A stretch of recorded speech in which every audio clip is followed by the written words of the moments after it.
Hello කොහොමද ඉතින් යාළුවනේ ඔයාලා හැමෝම හොඳින් ඇති කියලා හිතනවා. අද ඔයාලට පෙන්වන්න හදන්නේ අපි යුවන් 6කට ගත්ත කෑම එකක්. ඒ කියන්නේ අපිට ලැබුණ කෑම එකක් ඇත්තටම කිව්වොත්. මේකේ තියෙනවා චිකන්, ෆිෂ්, එතකොට කියුකම්බර් වලින් මම ඔයාලට කෑම එක පිළිබඳව ලොකු විස්තරයක් දෙන්නම් එකින් එක. දැනට ඔයාලා ඔහොම බලාගෙන යන්න. තව එකක් කියන්න තියෙනවා. මගේ channel එක subscribe කරලා නැත්නම් දැන්ම subscribe කරන්න. ලයික් කරන්න ෂෙයා කරන්න ඔයාලගේ යාළුවොත් එක්ක.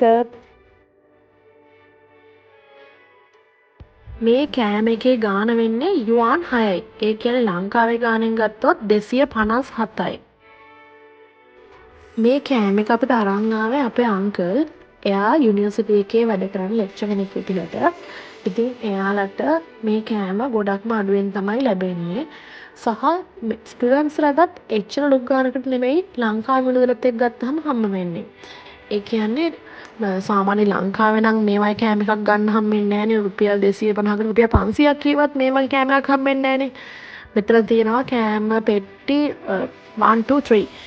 ලොකු කෑම පෙට්ටි 3කුයි පොඩි කෑම පෙට්ටි සාමාන්‍ය 3කුයි. ඒ වගේ ගොඩක්ම තියෙනවා. මම නම් හිතන්නේ ලංකාවේ මේ වගේ මුදලකට සාමාන්‍යයෙන් හම්බෙයි කියලා රුපියල් 500කටත් හම්බෙන්නේ නැති වෙයි.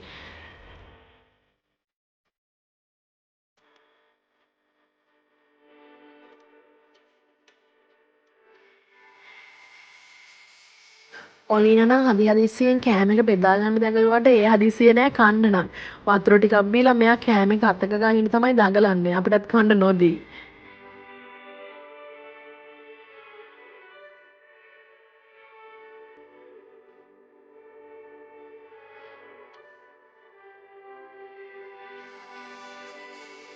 හරි මම දැන් කියන්නම් කෑම එක ගැන විස්තරයක්.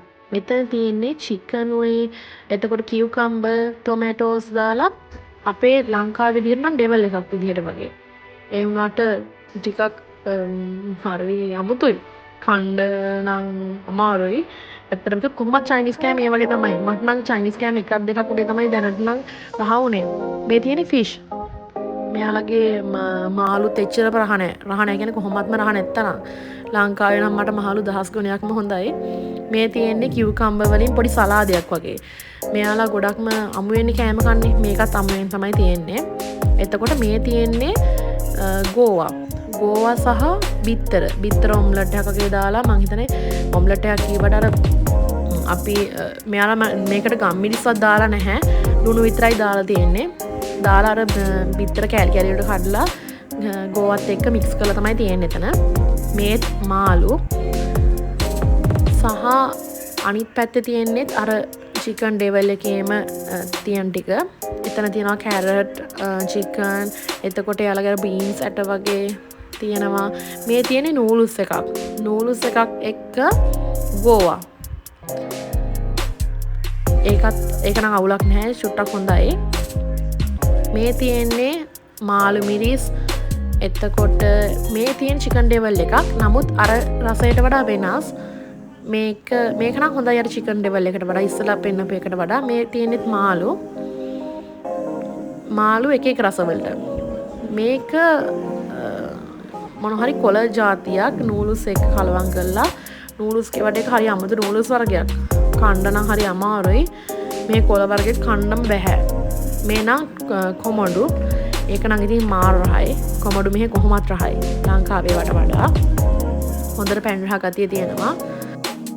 මෙහෙ තියෙන බත් එක නම් ටිකක් ඇලෙන සුළුයි. නමුත් දැන් ඒකට හුරු වෙලා තියෙන්නේ. ඉතින් අද වීඩියෝ එක මම මෙච්චරයි ඔයාලට දෙන්න බලාපොරොත්තු වෙන්නේ. thank you මගේ වීඩියෝ එක අවසාන වෙනකම් බැලුවට. එහෙනම් හැමෝටම සුබ දවසක්.